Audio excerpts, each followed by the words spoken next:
Mia, nasa ilan na yung naitala ng DOH na road crash injuries ngayong taon at anong mga pangunahing dahilan nitong mga aksidente na ito?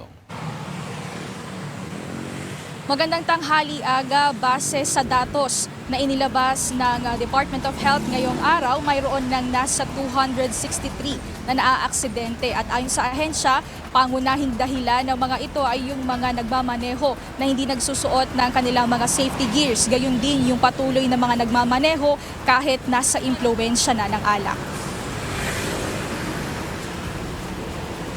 Sa record ng 10 Sentinel Hospital na binabantayan ng DOH, tumaas pa ang bilang ng mga nasugatan kung saan ang ilan ay nauuwi sa pagkasawi. Mula sa December 21 hanggang alas 5 ng umaga ngayong December 26, umabot na sa 263 ang bilang ng mga nasasangkot sa iba't ibang road crash. 62 ang kaso na nagdag mula December 21. Gayunman, ayon sa kagawaran, kung ikukumpara pa rin sa kaparehong panahon noong 2024, mas mababaan nila ito ng 7%.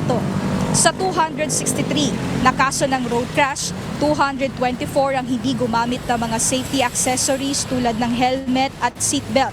31 sa mga ito ay nasa impluwensya ng alak, habang may 2 naman na nasawi na sangkot sa motorsiklo.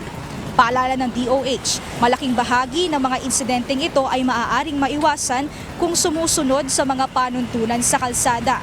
Ugaliing magsuot ng DTI-approved helmet para sa mga nagmomotorsiklo at seatbelt para sa mga nagmamaneho ng 4 wheels at mga pasahero.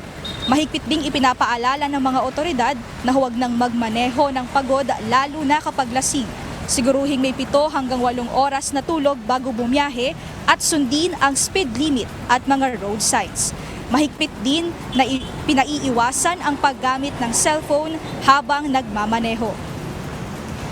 Kaya naman, Aga, patuloy ang paalala ng mga otoridad sa tamang disiplina sa mga kalsada ngayong holiday season upang wag maging disgrasya o trahedya ang dapat sana'y masayang pag-celebrate ngayong holiday. At yan muna ang update. Balik sa iyo, Aga. Maraming salamat, Mia Alonzo.